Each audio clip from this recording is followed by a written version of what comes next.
right, Richie, listen the fuck up. We're doing this live. All right. So, first off, well, I'm gonna go over the engineering tree, um, and the most important text to get here.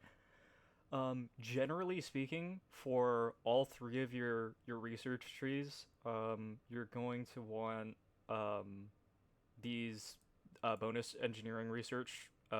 Those are pretty high priority. This is also very important to have. Just planetary. You really want to pick this up as early as you can. Um, these are like okay. Like if you need minerals and you have lots of station, and if you have a decent amount of stations already, it's good. This is completely dependent on whether you're planning on building robots anyway. Um,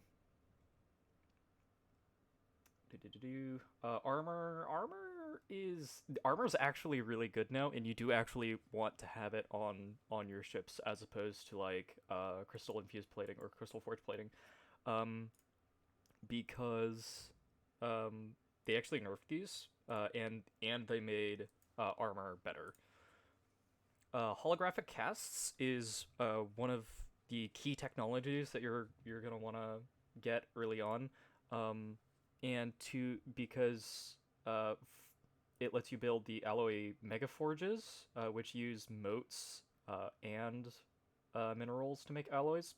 So that'll give you um, a bunch of metal Metallagorous jobs, and also those metal Metallagorous jobs will actually be marginally more efficient than metal Metallagorous jobs who aren't working with moats. So getting moats tech, either by just manufacturing yourself or picking it up from a resource drop from a system is super important because then you can get holographic casts. All these are good to have. Generally, you prioritize gas because all of your tech buildings will use gas, and you really don't use crystals for that much. It's like there's some Unity buildings. You can upgrade your um, there's upgrades for like commercial zones, and then ship components. But as far as like between motes, gas, and crystals, crystals are the lowest priority. Living metal, if you got the god roll and you got living metal, good for you. Thrusters are like moderate priority. Pick them up if you want. Missiles are good. Missiles are good to missile tech is good to pick up if especially if you're going like disruptors because then you can go like a missile mix of disruptors and missiles. Torpedoes. Torpedoes will come along with the as it says right here. You will get torpedoes along with the with frigate tech. And frigates are like in the first like maybe 20, 30 years or so. Frigates are super good because you can run them along corvettes and have them around to blow up fucking star bases because corvettes are not very good against star bases. Like I'm not saying that they don't do damage. I'm just saying you're gonna want these torpedoes. They're gonna like you're just gonna roll up to a star base and it's gonna commit toaster bath. Kinetic artillery, pick this up literally as soon as you roll it, so you can put it on your battleships.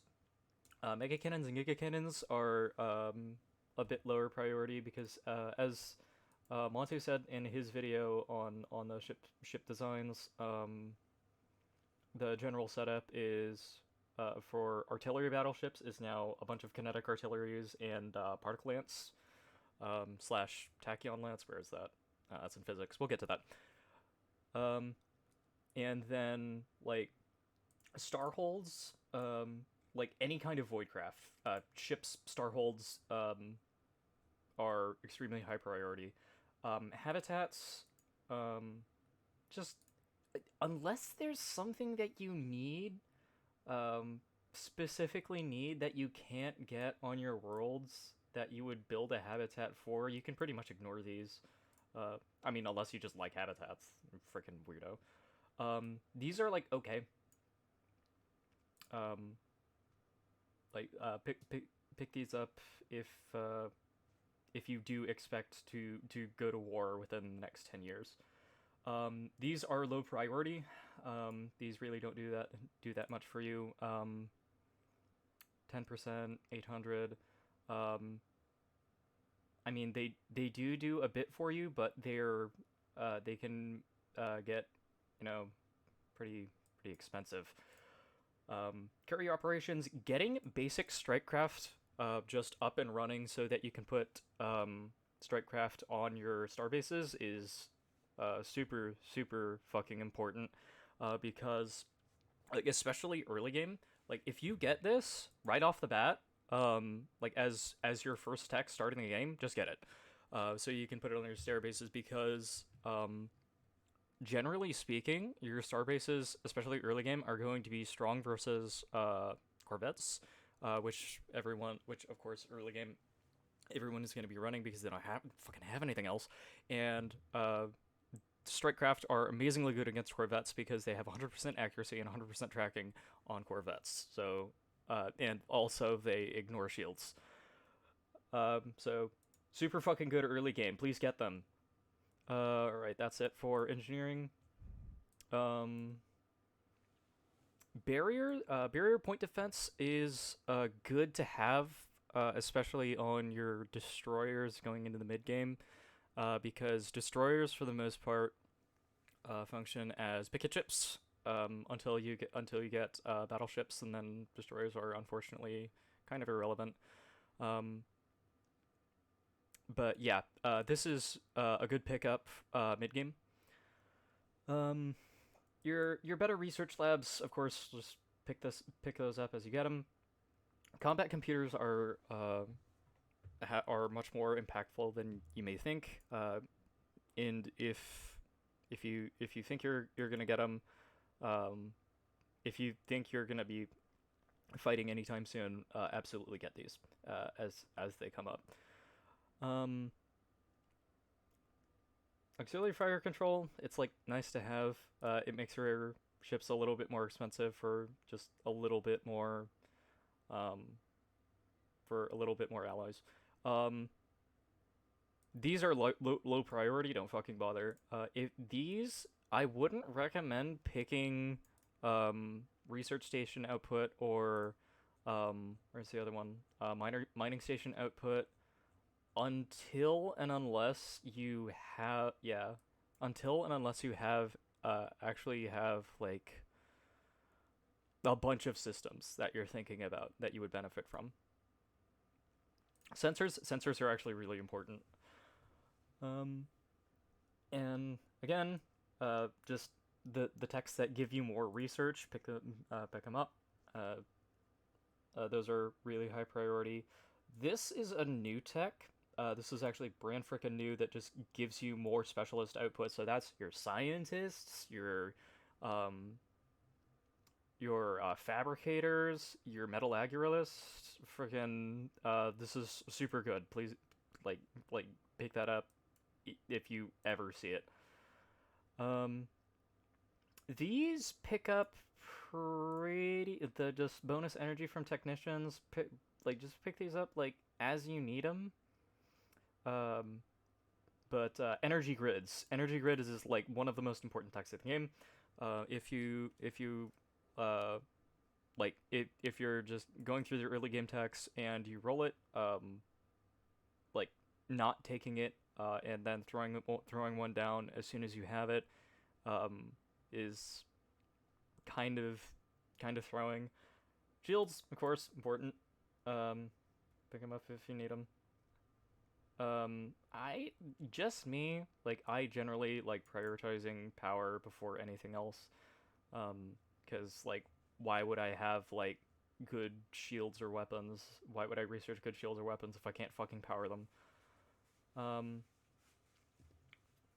Reactor boosters are actually kind of bad because they're taking up that slot. They're making your ships more expensive, and you're just compensating for the fact that you have shitty generators. Hyperdrives are relatively low priority. Like all the like this is all megastructure stuff. Obviously, this is amazingly good. FTL inhibitors are really important, um, especially since like so if you don't have FTL inhibitors and you have a starbase that's like blocking uh blocking a choke and you don't have this, um the other people can just maneuver their ships around in that system, and just completely ignore your station. Lasers are actually good now. Yay! Get them if you like lasers, and if you can do the 1/3 shield damage and 2/3 hull armor damage split, if you're not going disruptors. Tachyon lances and particle lances, like again, are the meta X slot for battleships now. Proton launchers and neutron launchers are actually booty now. Don't bother. Disruptors. So if you're going like disruptors, torpedoes, then yeah, obviously pick these up. Arc emitters are kind of a meme, um, because their damage range, and their minimum damage is so low. So you can either like it wildly swings between like one shotting other ships from across the whole system because it's an X slot on battleships, um, or like literally tickling people. Plasma's still good. Um, Mining lasers are a meme. This is a meme. This is a meme. Also, this matter disintegrators. Oh my! I'm just very sad because of matter disintegrators. Um, like versus the 1/3 split and disruptor torpedoes. Fleets of equivalent strength. These will actually lose, and it makes me very sad. Okay, society.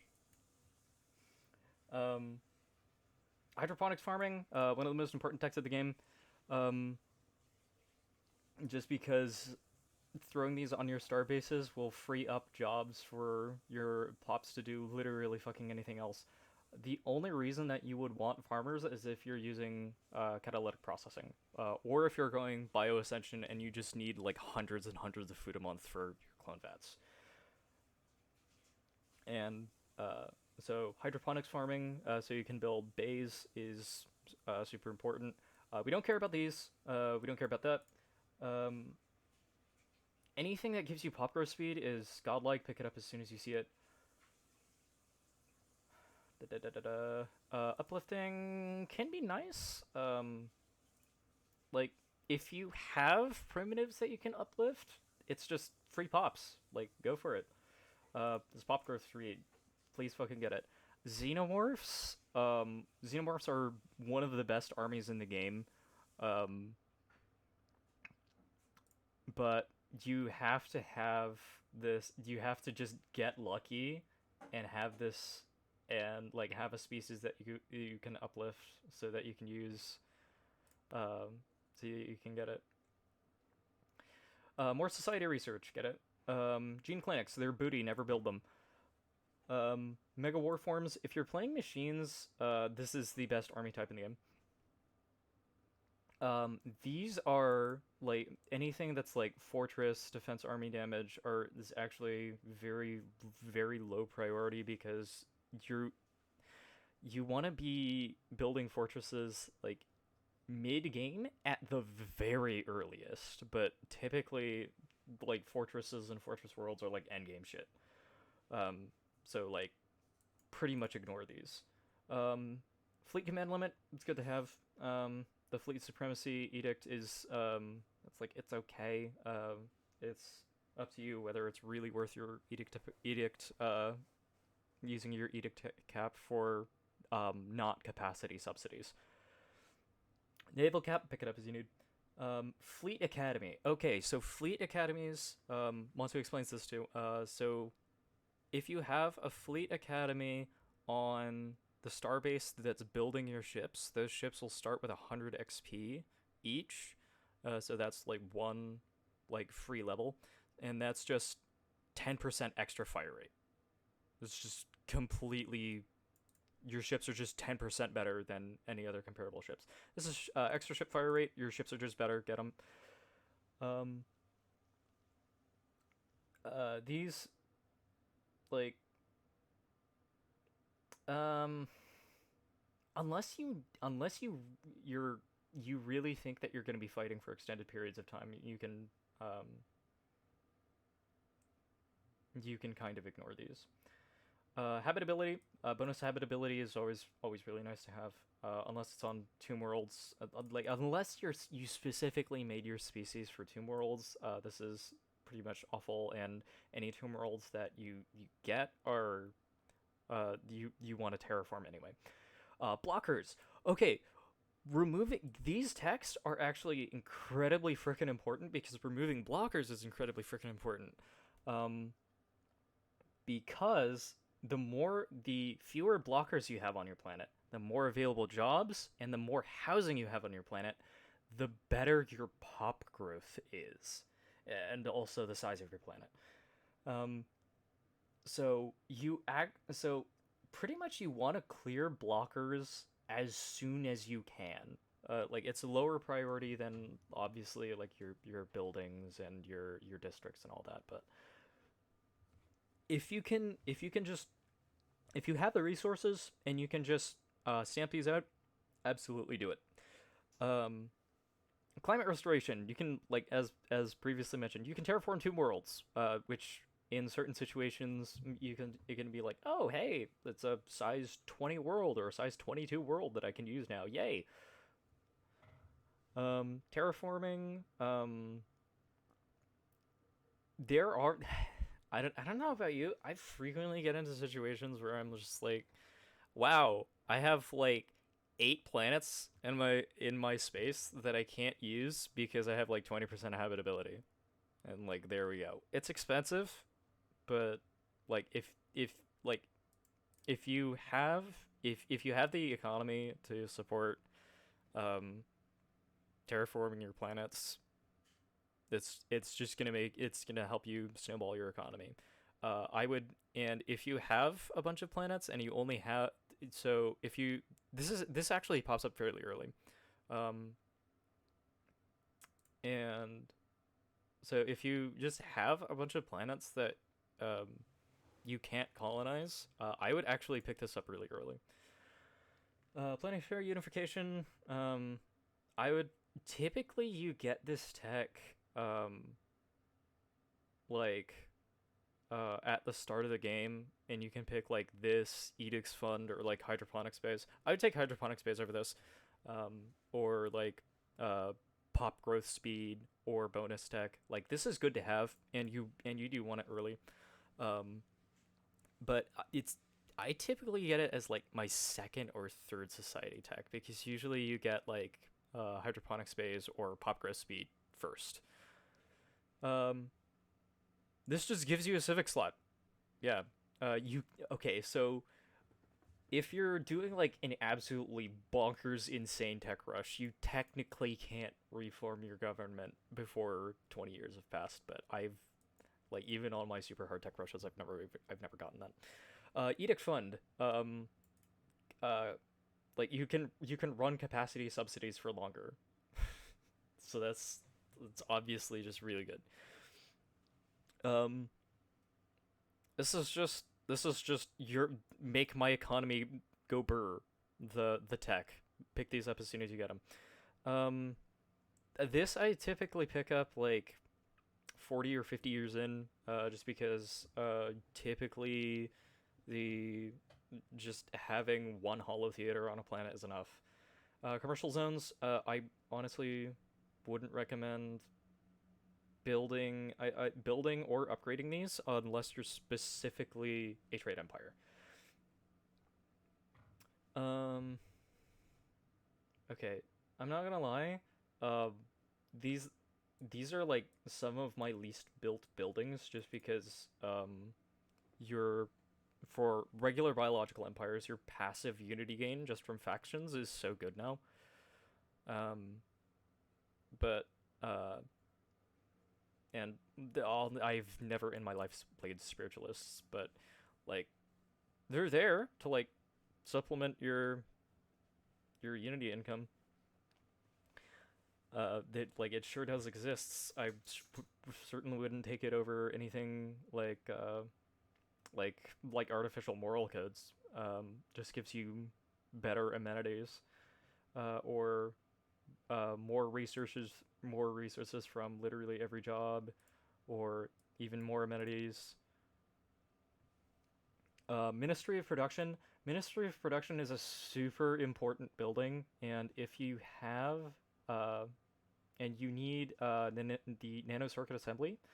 Um, so I already mentioned that holographic casts, which is the upgraded Alloy Foundry building, is important to get as early as you can, because it's just going to make your metal workers better. Nano circuit assembly is like that, but considering that you almost never want to have um, more um,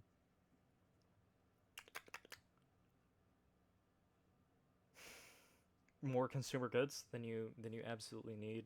It's like lower priority, but you still want to pick it up because it'll give you resource processing centers, which will just make all of your factories and all of your metalworks better.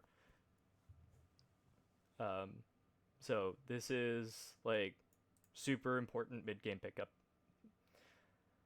Um, this obviously like this don't bother with unless you're trading empire. This obviously like as soon as you get it. Um, Psionics is actually completely bonkers insane. Um, and the Psionics tradition tree is debatably the best in the game, especially because of the nerfs and changes to synthetics, and considering that cybernetics is actually um, quite underwhelming at the moment, at least. Um, so, uh, hang on, let me just make sure I'm not insane. So you can actually pick this up, and if you and I do actually want to mention that occasionally the racket enterprise will come by and they'll have a deals where you can get racket pops. Racket pops are always psionic, and having negative 10 empire size from pops, just having that is already big. And not only that, but once you have psionic theory, then you can take um, the the ascension perk that'll unlock the psionics tree, and then you can get all of this shit. Like has psionic shields is insane. Like it's very expensive. Like this is almost like as expensive as a repeatable. This is gonna take forever to research, but um, it is it like think about dark matter tech and now just completely throw it out the window. These are literally more than 3 times the hit points. Side jump drives, like as soon as you hit the edge of the system, your ships just blink. Um, Telepathy is good. Um, and then you have space crack. So, um, I might actually run this. All right, so there we go. That's research. Never ask me for anything again.